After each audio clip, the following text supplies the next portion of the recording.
Good morning eighth class, how are you students. बच्चे, आज हम करेंगे चैप्टर नंबर 4 संज्ञा। तो संज्ञा क्या है बेटे? अगर सीधे शब्दों में कहा जाए तो किसी भी व्यक्ति, वस्तु, स्थान या किसी भी चीज़ का नाम, उसे हम संज्ञा कहते हैं। ठीक है। तो जैसे हरी हरी धूप पर, धूप होती है घास, घास पर ओस की बूंदें अभी थी अब नहीं है, ऐसी खुशियाँ जो हमेशा मानव का साथ दें, कभी नहीं थी कहीं नहीं है। कवार की कोख से फूटा बाल सूर्य, जब पूरब की गोद में पाँव फैलाने लगा तो मेरी बगीची का पत्ता पत्ता जगमगाने लगा। मैं उगते सूर्य को नमस्कार करूं या उसके ताप से भाप बनी ओस की बूंदों को ढूंढें। कविता के इन अंश में रंगीन शब्दों से वस्तु विशिष्ट, वस्तु, स्थान एवं भाव का बोध हो रहा है। जैसे ये पिक्चर देख रहे हो बेटे आप, इसमें ये लड़का है, सॉरी लड़की है, लड़का है, घास है, पेड़ है, सूरज है। तो बेटे ये हर चीज़ का नाम है। ये लड़की का नाम है। ठीक है। तो अब ये देखो, ये लड़की को संबोधित करिए। अगर यहाँ पे राम शीला कुछ लिखा होता तो बेटे वो उसका नाम होता, लेकिन अभी ये सारी शीला सारी लड़कियों के नाम को प्रयोग में ला रही है, उसके बारे में उसकी संपूर्ण जाति का बोध करवा रही है। इसका मतलब ये जातिवाचक संज्ञा है।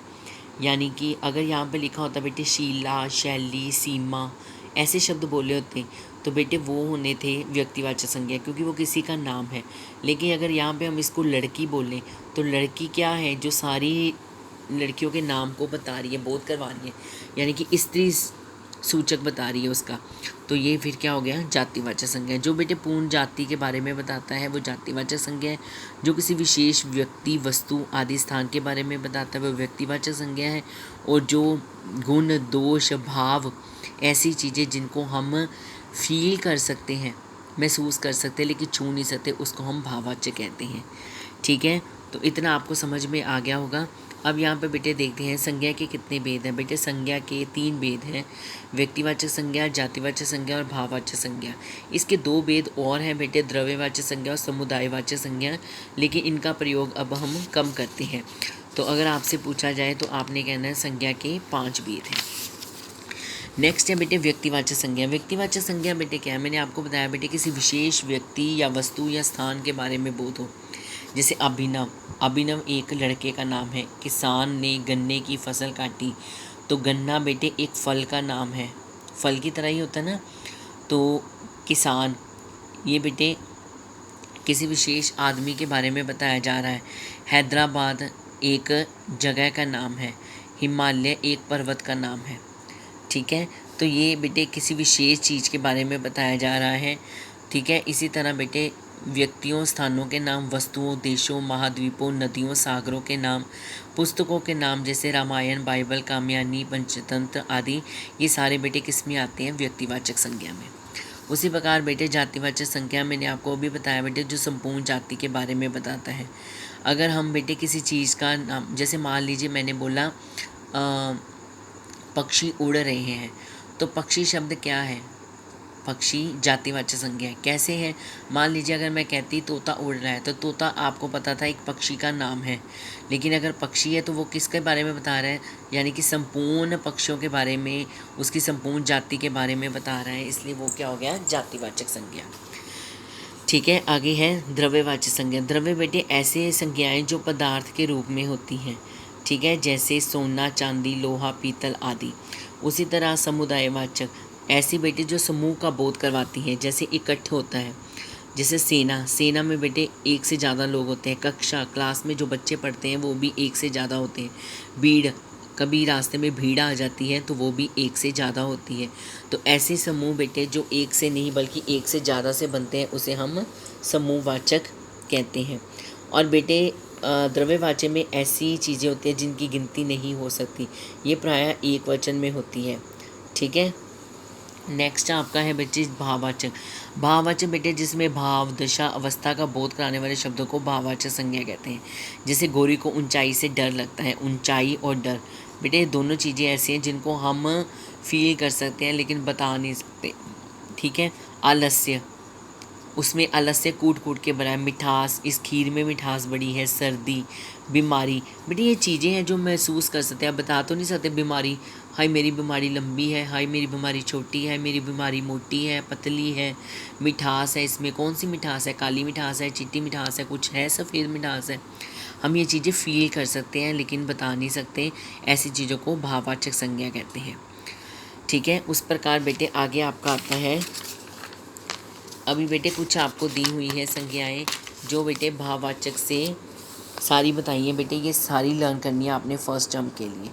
ठीक है, तो ये बेटे आपको बताई हुई है। जैसे जातिवाचक से भाववाचक बनाना है, विशेषण से भाववाचक बनाना है, सर्वनाम से भाववाचक बनाना है और क्रिया से भाववाचक बनाना है और इस प्रकार अव्यय से भाववाचक बनाना है। तो ये बेटे आपने सारे लर्न करने हैं फर्स्ट टर्म के लिए। ठीक है, उसके बाद बेटे आपके ये प्रश्न उत्तर है, ये आपने नहीं करने हैं, प्रश्न उत्तर आपके नहीं आएंगे। उसके बाद बेटे यहाँ पर ये कुछ शब्द दिए हुए हैं, इनको भाववाचक संज्ञा बनानी थी। प्यास का प्यासा, कुरूपता का कुरूप, बचपन बच्चा, अपनापन अपना, आकर्षण आकर्षण आकर्षक। ठीक है, बचाव बचना, चढ़ाई चढ़ना, पढ़ाई पढ़ना, खेल खेलना। ठीक है, उसी प्रकार बेटे भाववाचक संज्ञाएं बनाई। चुनना चुनाव, पुकारना पुकार, खट्टा खट्टापन, गिरना गिरना। ठीक है, इसका आप गिरावट भी कर सकते हो, गिरना गिरावट। रोना रुलाई, उठना उठान, निज निजता, मीठा मिठास, भोला भोलापन, हंसना हंसी, उड़ना उड़ान, मूर्ख मूर्खता। उसके बाद बेटे इनमें जो शब्द आए हैं उनके बताना है ये कौन से हैं। रुपये बेटे जातिवाचक संज्ञा है। अगर यहाँ पे 10-20 रुपये बताए होते हैं तो बेटे फिर हमें पता चल जाता है वो रुपये का नाम है, तो वो व्यक्तिवाचक हो जाता है। यहाँ पर सिर्फ रुपये शब्द का है तो ये क्या आएगा, जातिवाचक। इसी तरह बादल आकाश क्या है, जातिवाचक संज्ञा है। फूल इसमें जातिवाचक संज्ञा है। महक भाववाचक है। यमुना व्यक्तिवाचक है और वृक्ष जातिवाचक संज्ञा है। अगर यहाँ पे बेटे शाल का वृक्ष लिखा होता या कोई भी वृक्ष लिखा होता तो वो व्यक्तिवाचक होता। इसी प्रकार बेटे भाववाचक संज्ञा से जातिवाचक संज्ञा बनाना है। बुढ़ापा का जातिवाचक बूढ़ा, चोरी का चोर, मित्रता का मित्र, राष्ट्रीयता का राष्ट्र। इससे बेटे आप कोई भी सेंटेंसेस बना सकते हो, जैसे मैंने ये बनाया आप कोई भी बना सकते हो। उसी प्रकार विशेषण से बनी भाववाचक संज्ञा है। विशेषण से बनी इसमें भाववाचक संज्ञा कौन सी है, लालच लालची। ढकना थकना का भाववाचक संज्ञा होगी थकान। जातिवाचक संज्ञा का उदाहरण नहीं है, प्यास। ठीक है, सेना शब्द का संज्ञा प्रकार क्या है, समुदायवाचक। ठीक है बेटे, उस प्रकार यहाँ से शब्द ढूंढने थे और मैंने वो ढूंढ लिया और उसके बाद लिख दिया वो कौन कौन से हैं। ठीक है, तो आपने भी इसको अच्छी तरह ढूंढना है। ये चैप्टर आपका कंप्लीट हो गया है। आई होप आपको समझ में आ गया होगा। इसके रिटन फॉर्म में मैं आपको बेटे भेज दूँगी अभी। उसके बाद बेटे हमने चैप्टर नंबर करना है 5 यानी कि लिंग। ये तो बेटे बड़ा आसान है, इसको हमने रट्टा नहीं मारना। अभी मैं आपको इजी शब्दों में बता रही हूँ लिंग क्या है। लिंग बेटे हिंदी भाषा में लिंग 2 प्रकार के होते हैं, एक होता है पुल्लिंग और एक होता है स्त्रीलिंग। जो बेटे स्त्री जाति के बारे में बताता है उसे स्त्रीलिंग कहते हैं, जो पुरुष जाति के बारे में बताता है वो पुल्लिंग होता है। ये बेटे सारे आपके पुल्लिंग है। देशों के नाम आ जाए, ठीक है, मोटी भारी रकम आ जाए, जड़ वस्तुओं के नाम आ जाए, अनाजों के, वृक्षों के, ग्रहों के, पर्वतों के, पदार्थों के, समय के, वर्णमाला के, दिनों के, ये सारे बेटे आपके होते हैं पुरुषवाचक सर्वनाम। और स्त्रीवाचक होते बेटे शरीर के अंगों के, भाषाओं के, एकांत के, निर्जीव वस्तुएं, नदियों के, तत्सम शब्द, तिथियों के, आकार में छोटी वस्तुएं, सारी स्त्रीलिंग होती है। नित्य पुल्लिंग शब्द होते हैं बेटे, अनेक प्राणीवाची शब्द पुल्लिंग होते हैं, जैसे कीड़ा, बिच्छू, खरगोश, कौवा, तोता, ये बेटे हमेशा पुल्लिंग शब्द में ही रहते हैं। उसी प्रकार स्त्रीलिंग शब्द है गिलहरी, तितली, दीमक, मक्खी, मैना, ये सारे स्त्रीलिंग में ही रहते हैं। ठीक है, पद सूचक में बेटे दोनों लिंग समान होते हैं, वो जैसे है वैसे ही रहेंगे। जैसे राष्ट्रपति है, प्रधानमंत्री, इनको बेटे आप चेंज नहीं कर सकते हो। उसके बाद बेटे नेक्स्ट आपके हैं ये दिए हुए लिंग परिवर्तन, ये आपने ये लर्न करने हैं फर्स्ट टर्म के लिए। ठीक है, ये सारा पेज आपने लर्न करना है और ये वाला पेज भी आपने सारा लर्न करना है। ये आपका आएगा बेटे फर्स्ट टर्म। ठीक है, पेपर में आपको ये आएंगे और ये आएंगे, क्वेश्चन आंसर नहीं आएंगे और इसकी क्वेश्चन आंसर नहीं आएंगे। बैक एक्सरसाइज कर लेते हैं। ये शब्द थे बेटे, ये ढूंढ कर लिखने थे, इसमें पुल्लिंग वाले लिख दिए और स्त्रीलिंग भी लिख दी हैं। यहाँ पर बेटे लिंग परिवर्तन करना था। शिष्य का शिष्या, इंद्रानी इंद्र, क्षत्रिय क्षत्रानी, सेविका सेवक, पाठक पाठिका, बुआ फूफा, भील भीलनी, भाग्यशालिनी भाग्यशाली, बैल गाय, स्वामिनी, दात्री, नरचील। ठीक है बेटे। उसी प्रकार यहाँ पर दिए हुए हैं नदियों के नाम पुल्लिंग होते हैं, गलत। नदियों के नाम स्त्रीलिंग होते हैं। परसुवचन शब्द दोनों लिंग में समान रहते हैं, यस। छोटी वस्तुओं के नाम स्त्रीलिंग होते हैं, यस। धातुएं पुल्लिंग होती है किंतु मनी स्त्रीलिंग है, यस। आई प्रत्यय वाले शब्द पुल्लिंग होते हैं, गलत, स्त्रीलिंग होते हैं। उसी प्रकार यहाँ पर बेटे जो शब्द दिए हुए हैं इसमें जो लिंग संबंधी त्रुटि है वो ठीक कर दी। क्षत्रिय अपने शत्रु से नहीं घबराते। रीमा बहुत विद्वान है, विदुषी है। तुमने कितनी मिठाई खरीदी।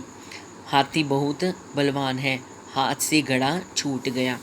ठीक है। उसके बाद बेटे आपके एमसीक्यू से किसके नाम सदैव पुल्लिंग होते हैं, तो बेटे पर्वतों के। जेठ का स्त्रीलिंग शब्द प्रत्यय जोड़कर क्या बना है, जेठानी, तो बड़ी ई आएगी। बुद्धिमता का बेटे बुद्धिमान होता है। कौन सा शब्द सदैव स्त्रीलिंग नहीं है, थकावट।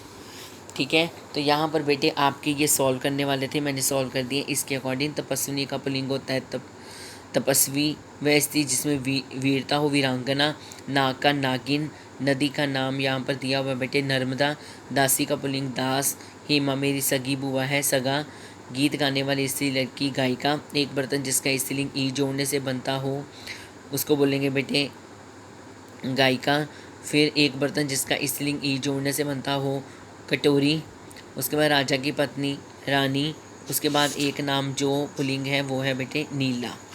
ठीक है बेटे। अब आपका चैप्टर नंबर है 6, वचन। तो वचन बेटे आपको इस सिंपल शब्दों में बता दूं बेटे, वचन संज्ञा या सर्वनाम के उस रूप को वचन कहते हैं जो एक या एक से अधिक होने वाला हो। जैसे बेटे एक पेन है तो ये बेटे एक वचन है, लेकिन एक से ज़्यादा पेन अगर मैं लूँगी तो वो आपका बहुवचन है। एक चीज़ एक वचन है, लेकिन एक से एक भी ज़्यादा है तो वो बहुवचन है। तो लिंग दो प्रकार के होते हैं, एक होते हैं एक वचन और दूसरे होते हैं बहुवचन। एक वस्तु तथा प्राणी का बोध करने वाले संज्ञा सर्वनाम शब्द एक श्रेणी में आते हैं। जैसे खिला फूल सुंदर लग रहा है, कमरा बहुत गंदा है, साफ करो, आज कौन सी तिथि है, ये सारे एक वचन हैं। उसी प्रकार बहुवचन बेटे एक से अधिक प्राणियों वस्तुओं का बोध कराने वाले संज्ञा शब्दों को बहुवचन कहते हैं। वीरों, बकरियां, बहनें, चिड़ियाँ, ये सारे बेटे आपके बहुवचन हैं। ठीक है। एक वचन से बहुवचन में प्रयोग होने वाले शब्द है, ये सारे पढ़ लेने बेटे आपने। उसके बाद वचन का प्रभाव। संज्ञा सर्वनाम का वचन बदलने पर संज्ञा सर्वनाम विशेषण क्रिया का रूप भी बदलता है। एक लड़का भाग रहा था, 3 लड़के भाग रहे थे।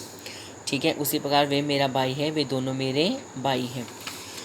उसके बाद बेटे ये आपने लर्न करना है, पेपर में आपको ये आएंगे फर्स्ट टर्म। ठीक है। ये आपने सारा लर्न करना है और ये आपने सारे लर्न करनी है, ये आपको आएंगे फर्स्ट टर्म। क्वेश्चन आंसर इस चैप्टर के भी नहीं आएंगे, वो आपने नहीं करने हैं। उसके बाद बेटे आपके यहाँ पर दिए हुए हैं, ये मैंने बेटे गलत लिख दिया था, यहाँ पर सिर्फ चेंज करना है कि वाक्य को वचन बदलना है, सिर्फ अंडरलाइन वाले शब्द। तो बंदर का बहुवचन भी बंदर ही होता है, तो बंदर केला खा रहा है। चुटकुला सुनाकर मैंने का बहुवचन होता है हमने। रोगी का होता है रोगिन। नाव का होता है नावे। दवाई का होता है दवाइयाँ। ठीक है। तो ये शब्द हो गया बेटे आपका, यहाँ पे चंद्रबिंदु आएगा, बड़ी ई नहीं आती, दवाइयाँ। उसके बाद बेटे यहाँ पर आपने करने हैं वचन बदलने पर संज्ञा का रूप सदैव बदलता रहता है। तो ये वाले बच्चे अभी आपके रह गए हैं, ये बाद में करते हैं बच्चे। उसके बाद नेक्स्ट आपका है वचन बदलने हैं। लहर लहरें, गुरु गुरुजन, बस्ता बस्ते। ठीक है। वस्तुएं जो सिंगल में बेटे उसको हमने वचन में कर देना है, बहुवचन में, और जो बहुवचन में उसको एक वचन में कर दिए। उसके बाद बेटे इन शब्दों के आगे आपने सर्वनामों के वचन लिखने हैं। वह का वे, ये का यह, आपका आपके, उसने का उन्होंने। यहाँ पर हमने समाचार को पढ़ लिया है, यहाँ पर आएगा हमने समाचार पत्र को पढ़ लिया है। मैंने हाथ फैला दिया है, हमने हाथ फैला दिया। उसने साक्ष्य कर दिया, उन्होंने साक्ष्य कर दिए हैं। वह अनेकों बार पकड़ा गया है, वे अनेकों बार पकड़े गए हैं। इस संसार में भला लोग भी हैं, इस संसार में भले लोग भी हैं। उसके बाद बेटे आपके ये बहुविकल्पी हैं। इकरार शब्दों के बहुवचन आने पर उसके अंत में हो जाता है ईया। दर्शक शब्द में कौन सा प्रत्यय जोड़कर बहुवचन बनेगा, गण, दर्शक गण। परसरगई एक वचन बहुवचन दोनों समान रहने वाले शब्द हैं, गायक।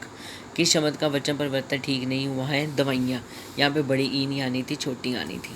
ठीक है बेटे। तो आई होप आपको समझ में आ गया होगा। तो ये आपका चैप्टर था बेटे, ये आपने अच्छी तरह से कर लेने हैं तीनों चैप्टर, और ये पेपर के लिए आपने रेडी कर देने हैं। और आपका एक चैप्टर है सर्वनाम, वो इस बार नहीं आएगा, उसको रिमूव कर देना बेटे। वो जो टिक लगी हुई इसको काट देना। 8th क्लास आपको 9 चैप्टर सर्वनाम नहीं आएगा। अब आपका सिर्फ अगर देखा जाए तो अब आपका बेटे चैप्टर नंबर 3 भी डन हो गया, 4 भी, 5 भी और 6 भी। 8 चैप्टर नहीं आएगा, अब आपका सारा सिलेबस कवर है। कोई प्रॉब्लम हो तो बेटे मुझसे पूछ लेना और अपना वर्क शुरू कर दो लर्न करना बेटे। ठीक है, धन्यवाद।